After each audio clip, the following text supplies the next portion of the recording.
불자님들, 오늘 밤 이 법문을 듣고 계신다는 것 자체가 이미 복의 징조입니다. 복의 징조를 받으시고 있다 생각 드신다면 좋아요 버튼 그리고 아래 댓글에 남겨주세요. 영상을 만드는데 큰 힘이 됩니다. 감사합니다. 세상에는 눈에 보이지 않는 인연의 흐름이 있습니다. 마치 봄이 오기 전 대지 밑에서 씨앗이 움트듯 복이 오기 전에도 반드시 징조가 나타납니다. 부처님께서는 이미 2500년 전에 이 진리를 말씀하셨습니다.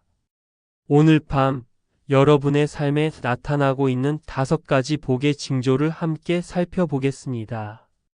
혹시 요즘 마음이 이전과 다르게 느껴지지 않으십니까?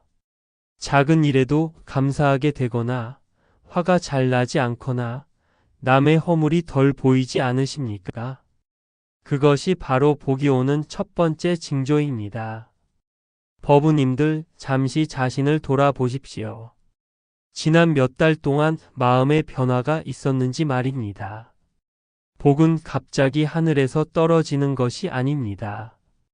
복은 마음의 밭이 준비되었을 때 자연스럽게 찾아오는 것입니다. 부처님께서 사위성에 계실 때 한 제자가 물었습니다. 세존이시여, 어떤 사람에게 복이 찾아옵니까? 부처님께서는 빙글에 미소 지으시며 말씀하셨습니다. 마음이 맑아진 사람에게 복이 온다. 탐욕이 줄어든 사람에게 복이 온다. 분노가 식은 사람에게 복이 온다. 어리석음이 거친 사람에게 복이 온다. 이것이 사복의 근본이니라. 법구경에도 이런 구절이 있습니다. 마음이 모든 법의 근본이요 마음이 주인이며 마음으로 만들어진다. 만약 더러운 마음으로 말하거나 행동하면 괴로움이 그를 따르니 마치 수레바퀴가 소의 발자국을 따르는 것과 같다. 만약 깨끗한 마음으로 말하거나 행동하면 즐거움이 그를 따르니 마치 그림자가 형체를 따르는 것과 같다. 보살님들, 이 말씀의 뜻을 아십니까? 우리의 복은 멀리 있지 않습니다. 바로 지금 이 순간 우리의 마음속에 있습니다. 첫 번째로 살펴볼 복의 징조는 마음이 부드러워지는 것입니다. 경상북도 포항에 사시는 김순덕 보살님 72세이십니다. 평생을 자식들 뒷바라지하며 사셨습니다. 큰아들은 서울에서 사업하고 작은 딸은 부산에서 교사로 일합니다. 손자, 손녀가 7이나 됩니다. 그런데 최근 몇 달 사이 이상한 변화가 생겼습니다. 예전 같으면 며느리가 명절에 늦게 온다고 하면 속이 상했습니다. 자식들이 한 달에 한 번도 전화 안 하면 서운했습니다. 그런데 요즘은 그런 일에 마음이 흔들리지 않습니다. 며느리가 바쁘니까 그럴 수 있지 하고 이해가 됩니다. 자식들이 제 삶 열심히 사는 게 얼마나 다행인가 싶습니다. 심지어 아파트 윗집에서 쿵쿵거리는 소리에도 예전처럼 화가 나지 않습니다. 아이들이 뛰어노는 소리구나, 건강한 증거구나 생각하니 오히려 마음이 편해졌습니다. 김 보살님은 이런 변화가 이상해서 절에 찾아왔습니다. 제가 늙어서 무뎌진 건가요?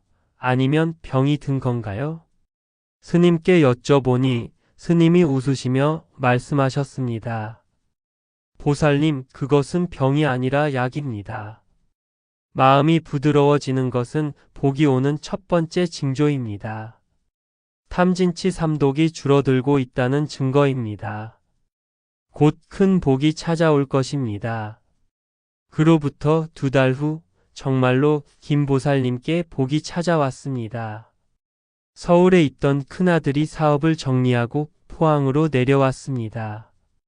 부모님 곁에서 살고 싶다며 작은 카페를 열었습니다.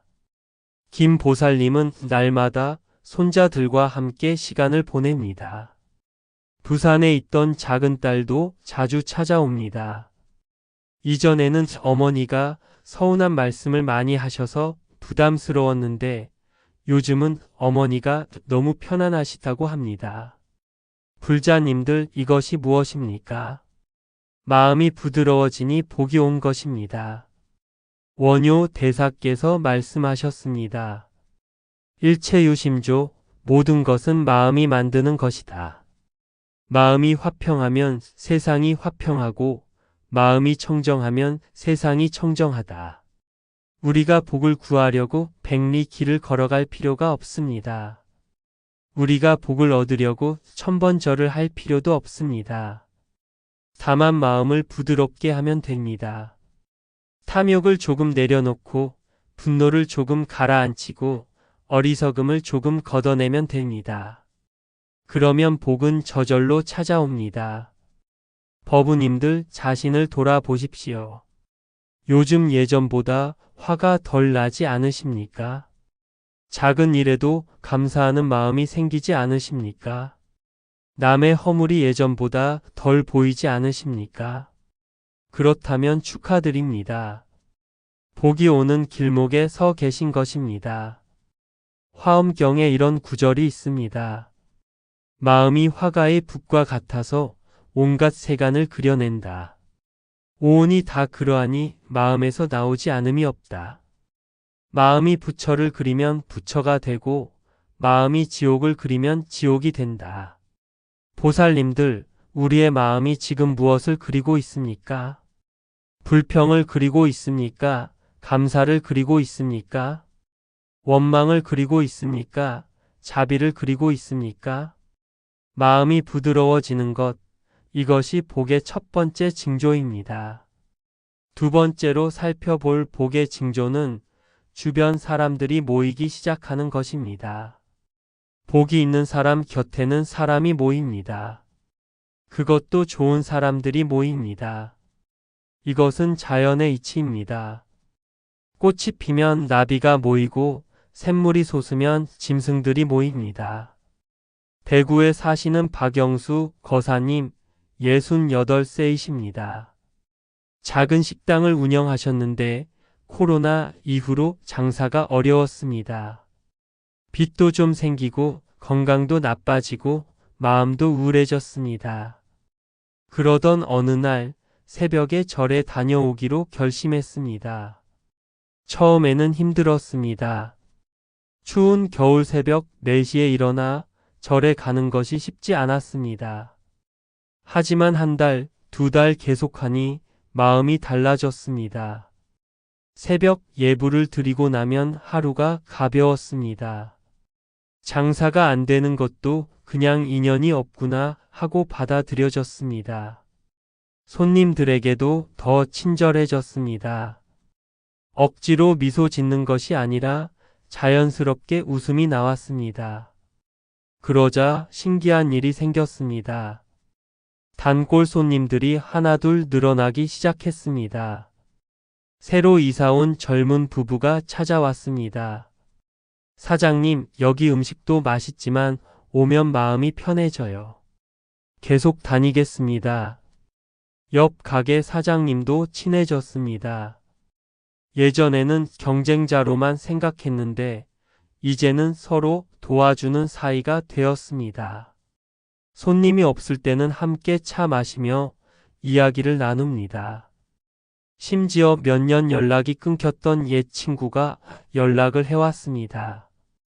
꿈에 자꾸 내가 나와서 전화했다며 포항까지 찾아왔습니다. 박 거사님은 처음에 이해가 안 됐습니다. 내가 뭘 특별히 한 것도 없는데 왜 갑자기 사람들이 모이는 걸까? 절의 큰 스님께서 말씀하셨습니다. 거사님, 그대의 마음이 변하니 주변 기운이 변한 것입니다. 탁한 물에는 물고기가 안 모이지만 맑은 물에는 물고기가 모입니다. 거사님의 마음이 맑아지니 사람들이 모이는 것입니다. 이것이 복의 두 번째 징조입니다. 부처님께서 말씀하셨습니다. 벗을 사귀되 3가지 벗을 사귀어야 한다. 정직한 벗, 성실한 벗, 많이 배운 벗이다. 이 세 가지 벗을 사귀면 이익이 된다. 그리고 세 가지 벗을 멀리 해야 한다. 아첨하는 벗, 겉만 좋은 벗, 말만 번지르르한 벗이다. 이 세 가지 벗을 사귀면 손해가 된다. 불자님들, 여러분 주변에 좋은 사람들이 모이고 있습니까? 예전에는 만나기 싫던 사람들이 이제는 괜찮게 느껴집니까? 새로운 인연들이 생기고 있습니까? 그렇다면 그것은 복이 오는 징조입니다. 우리 마음이 맑아지면 맑은 기운이 나갑니다. 그 맑은 기운이 맑은 사람들을 끌어당깁니다. 이것은 과학이 아니라 불법의 이치입니다. 인천에 사시는 최미경 보살님 70세이십니다.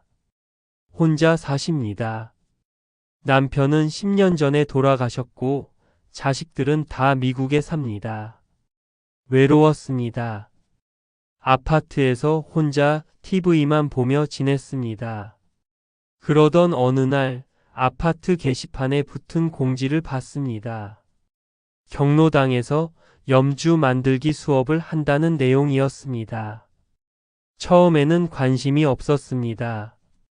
그런데 며칠 후 엘리베이터에서 이웃 할머니를 만났습니다. 미경 씨 같이 가요. 혼자 가면 심심한데.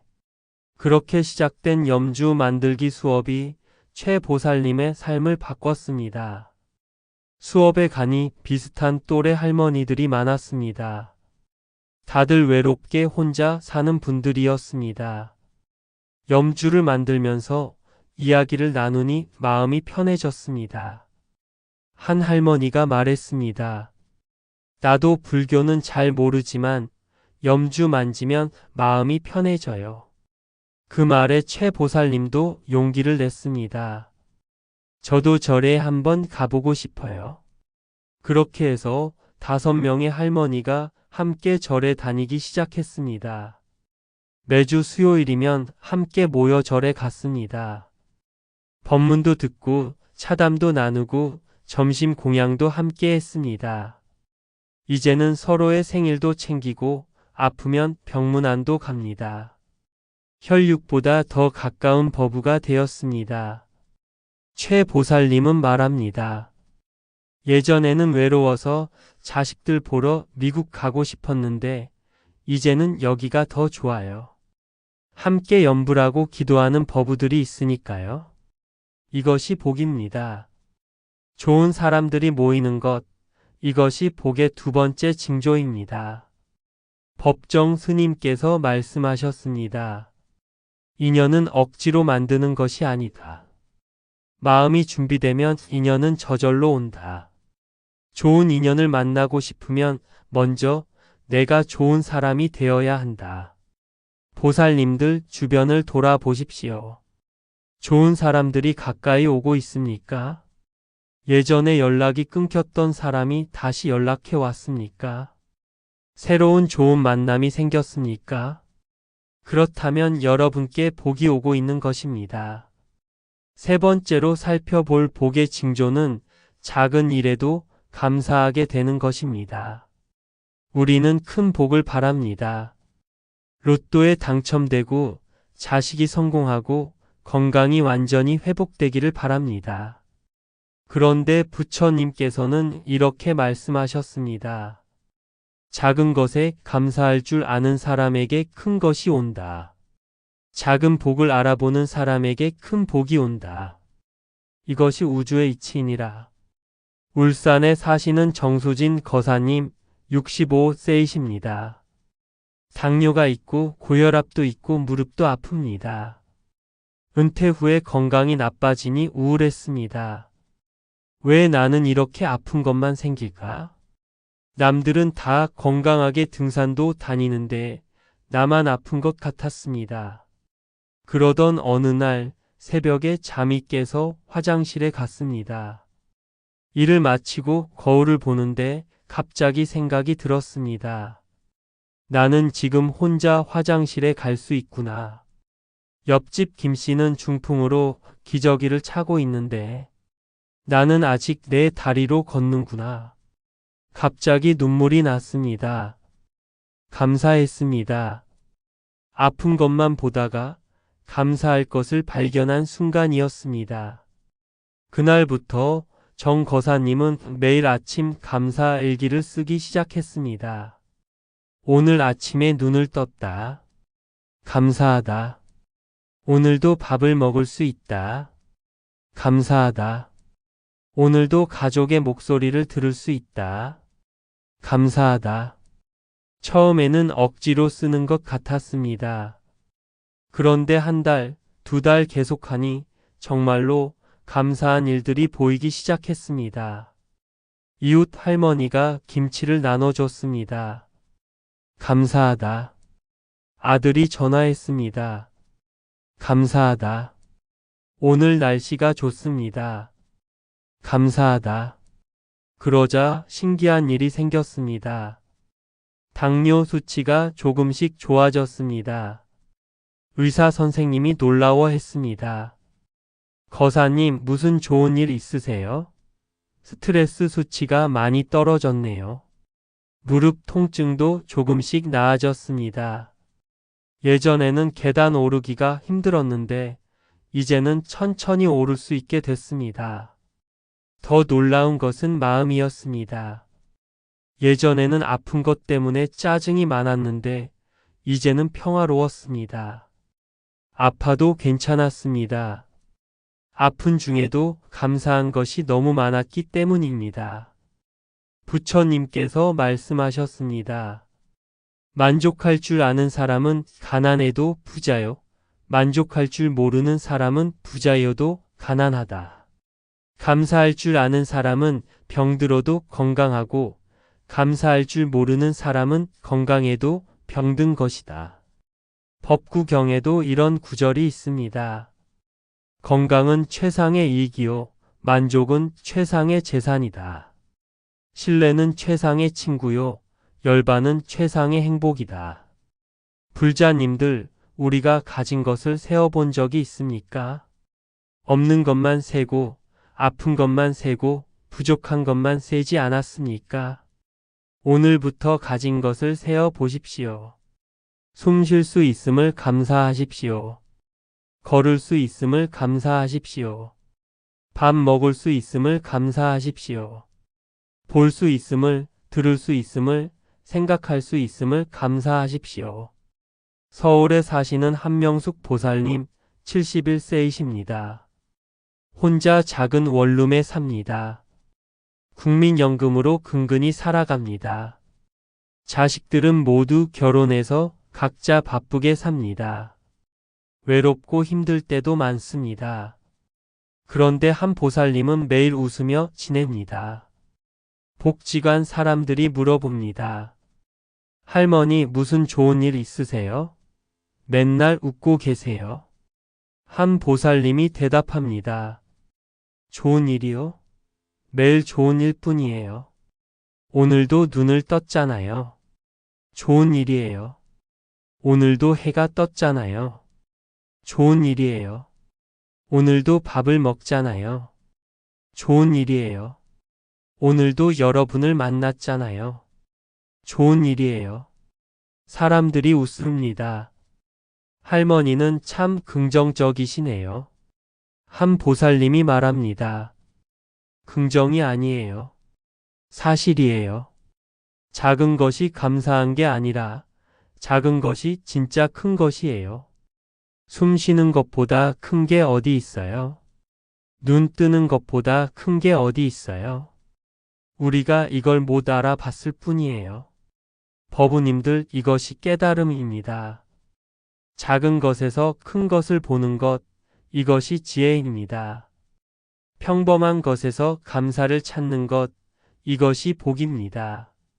성철 스님께서 말씀하셨습니다. 산은 산이요, 물은 물이로다. 밥 먹을 때 밥 먹고 잘 때 자는 것이 도인이라.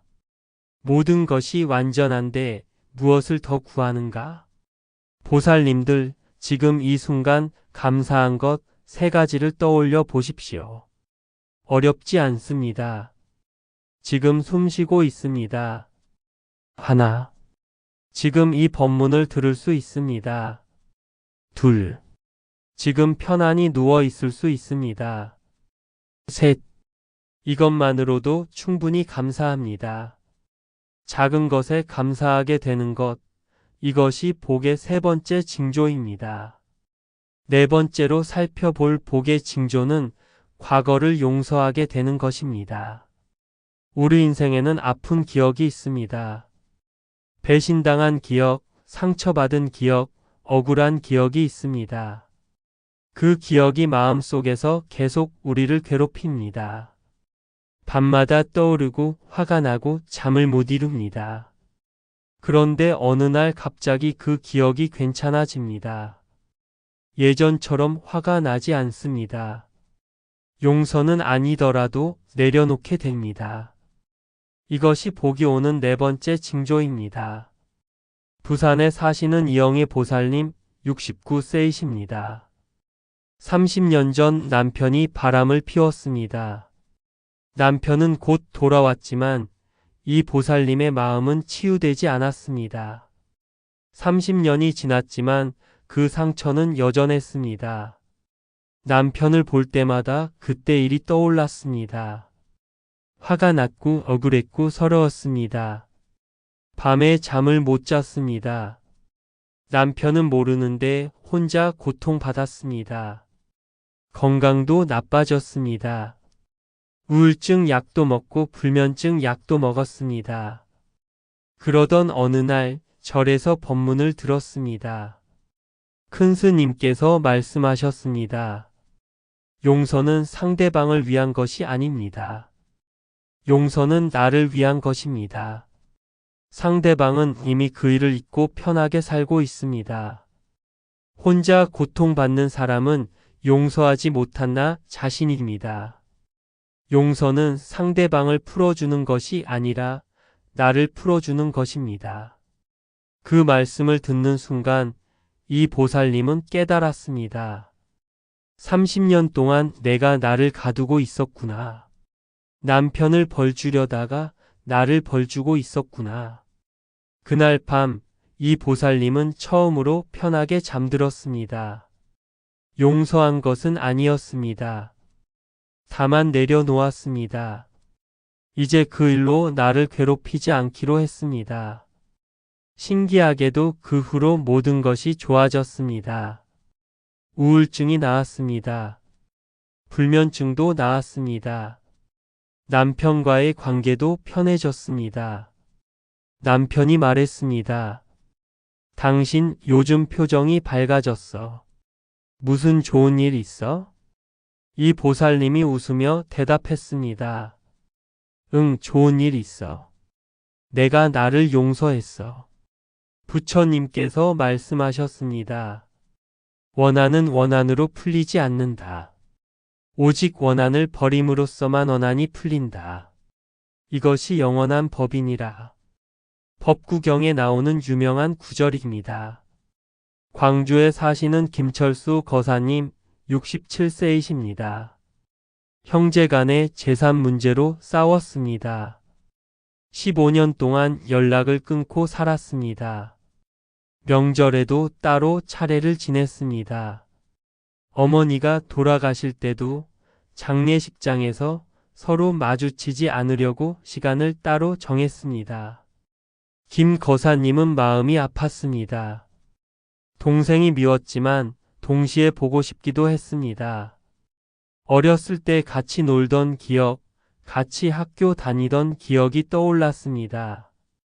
그런데 자존심이 허락하지 않았습니다. 먼저 연락할 수 없었습니다. 그러던 어느 날 길을 가다가 우연히 동생을 마주쳤습니다. 둘 다 놀랐습니다. 어색했습니다. 그런데 김 거사님은 자신도 모르게 먼저 말을 걸었습니다. 그동안 잘 지냈나? 동생도 눈물을 글썽이며 대답했습니다. 형님 미안해요. 내가 잘못했어요. 두 사람은 그 자리에서 눈물을 흘렸습니다. 15년 만에 화해했습니다. 김 거사님이 나중에 말했습니다. 그날 우연히 만난 것이 아니었어요. 며칠 전부터 꿈에 어머니가 나타나셨어요. 형제끼리 왜 싸우고 사느냐고 이제 그만 화해하라고 하셨어요. 그래서 마음의 준비를 하고 있었는데 동생을 만난 거예요. 어머니가 인연을 만들어 주신 거예요. 불자님들, 용서는 상대방이 잘못을 뉘우쳐서 하는 것이 아닙니다. 용서는 내가 자유로워지기 위해서 하는 것입니다. 과거에 묶여 있으면 미래로 갈 수 없습니다. 과거를 내려놓아야 복이 들어올 공간이 생깁니다. 원효 대사께서 말씀하셨습니다. 마음이 일어남도 나요. 마음이 사라짐도 나다. 원망하는 마음을 일으키는 것도 나요. 용서하는 마음을 일으키는 것도 나다. 남이 나를 괴롭히는 것이 아니라 내 마음이 나를 괴롭히는 것이다. 법우님들, 용서하지 못해 괴로워하고 계십니까? 오래된 상처 때문에 잠을 못 이루십니까? 누군가에 대한 원망 때문에 마음이 무겁습니까? 오늘 밤 그것을 내려놓으십시오. 용서하지 못해도 괜찮습니다. 다만 내려놓으십시오. 더 이상 그것으로 나를 괴롭히지 말기로 결심하십시오. 그것만으로도 충분합니다.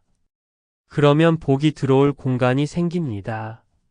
과거를 용서하게 되는 것, 내려놓게 되는 것, 이것이 복의 네 번째 징조입니다. 다섯 번째로 살펴볼 복의 징조는 남을 돕고 싶은 마음이 생기는 것입니다. 복이 있는 사람은 나누고 싶어 합니다. 복이 올 사람은 베풀고 싶어 합니다. 이것은 본능입니다. 마치 샘물이 차오르면 자연스럽게 넘치듯이 복이 차오르면 자연스럽게 나누게 됩니다. 대전에 사시는 송미라 보살님 70세이십니다. 평생 어렵게 살았습니다. 남편은 일찍 돌아가셨고 혼자 자식 셋을 키웠습니다. 청소 일, 식당 일, 무슨 일이든 했습니다. 돈을 모으는 것이 인생의 목표였습니다. 조금이라도 모아야 나중에 자식들에게 폐가 안 된다고 생각했습니다. 그래서 자신에게도 인색했습니다. 옷도 안 사 입고 외식도 안 하고 절약하며 살았습니다. 그러던 어느 날 길을 가다가 노숙자를 봤습니다. 추운 겨울날이었습니다. 노숙자는 떨고 있었습니다. 송 보살님은 그냥 지나쳤습니다. 그런데 마음이 불편했습니다. 집에 와서도 그 사람 생각이 났습니다. 다음 날 송 보살님은 편의점에서 컵라면과 빵을 샀습니다. 그리고 그 노숙자에게 갖다 줬습니다. 노숙자가 고맙다고 했습니다. 송 보살님은 이상한 기분이 들었습니다. 마음이 따뜻해졌습니다. 내가 준 것은 몇 천원어치인데 받은 것은 그보다 훨씬 컸습니다.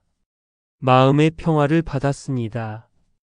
그날부터 송 보살님은 조금씩 나누기 시작했습니다. 복지관에 쌀을 기부했습니다. 한 달에 10,000원씩 아동 결연을 했습니다. 절에 가면 공양미를 보시했습니다. 많은 돈이 아니었습니다. 하지만 나눌 때마다 마음이 풍요로워졌습니다. 신기하게도 그 후로 송 보살님에게 복이 찾아왔습니다. 큰아들이 승진해서 용돈을 더 보내왔습니다. 둘째 딸이 미국에서 왔는데 선물을 많이 사왔습니다. 막내 아들이 옆 동네로 이사를 와서 자주 들릅니다. 건강도 좋아졌습니다. 예전에는 여기저기 아팠는데 요즘은 기운이 납니다. 송 보살님이 절의 보살님들에게 말했습니다. 나는 평생 받기만 생각했어요. 그런데 주니까 더 많이 받네요. 이게 부처님 말씀이 맞나 봐요. 부처님께서 말씀하셨습니다. 보시에는 3가지가 있다. 재물을 주는 것, 두려움을 없애주는 것, 법을 가르쳐 주는 것이다. 이 셋 중에서 법을 나누는 것이 가장 큰 보시다. 하지만 작은 보시라도 정성으로 하면 그 공덕은 무량하다. 마치 작은 씨앗이 큰 나무가 되듯이 작은 보시도 큰 복이 된다. 자바함경에도 이런 이야기가 있습니다. 한 가난한 노파가 절에 갔습니다. 부자들은 많은 돈을 보시했습니다. 노파는 주머니에 동전 하나밖에 없었습니다. 그래도 그것을 보시했습니다. 부처님께서 그 노파를 칭찬하셨습니다. 저 노파의 보시가 가장 큽니다. 부자들은 남는 것을 준 것이지만 저 노파는 가진 전부를 준 것입니다. 액수가 중요한 것이 아니라 마음이 중요한 것입니다. 불자님들, 우리가 가진 것이 많지 않아도 괜찮습니다. 나눌 수 있는 작은 것부터 나누면 됩니다. 돈이 없으면 웃음을 나누면 됩니다. 힘이 없으면 위로를 나누면 됩니다. 지식이 없으면 경청을 나누면 됩니다. 제주도에 사시는 강순이 보살님 68세이십니다. 혼자 삽니다. 돈은 많지 않지만 시간은 많습니다. 그래서 복지관에서 봉사를 시작했습니다. 거동이 불편한 노인들의 말벗이 되어주는 봉사였습니다. 처음에는 어색했습니다. 무슨 말을 해야 할지 몰랐습니다. 그런데 그냥 옆에 앉아서 들어주기만 해도 좋아하셨습니다. 할머니 고마워요. 우리 자식들도 이렇게 안 들어줘요. 강 보살님은 깨달았습니다. 나도 누군가에게 필요한 사람이구나. 나도 누군가를 행복하게 해줄 수 있구나. 그 깨달음이 강 보살님 자신을 치유했습니다. 예전에는 혼자라서 외로웠는데 이제는 괜찮습니다. 많은 할머니, 할아버지들이 기다리고 계시니까요. 법정 스님께서 말씀하셨습니다. 베푸는 것은 비우는 것이요, 비우는 것은 채우는 것이다. 주머니를 비워야 새 것을 담을 수 있듯이 마음을 비워야 복이 들어온다. 법우님들, 요즘 누군가를 돕고 싶은 마음이 드십니까? 내가 가진 것을 나누고 싶은 마음이 생기십니까? 그렇다면 축하드립니다. 그것은 복이 차오르고 있다는 증거입니다. 샘물이 차오르면 넘치듯이 복이 차오르면 자연스럽게 나누고 싶어집니다. 그 마음을 따르십시오. 작은 것부터 나누기 시작하십시오.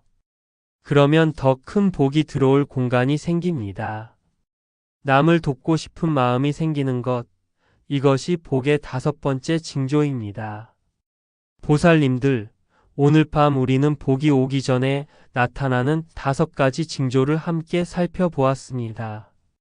첫째, 마음이 부드러워지는 것. 화가 덜 나고 감사하는 마음이 생기는 것입니다.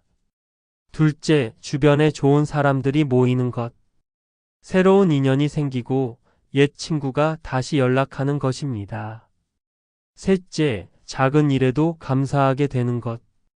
평범한 것에서 복을 발견하는 것입니다. 넷째, 과거를 용서하게 되는 것. 오래된 상처를 내려놓고 자유로워지는 것입니다. 다섯째, 남을 돕고 싶은 마음이 생기는 것. 베풀고 나누고 싶은 마음이 저절로 우러나는 것입니다. 불자님들, 이 5가지 징조 중에 하나라도 여러분에게 나타나고 있습니까? 그렇다면 여러분께 복이 오고 있는 것입니다.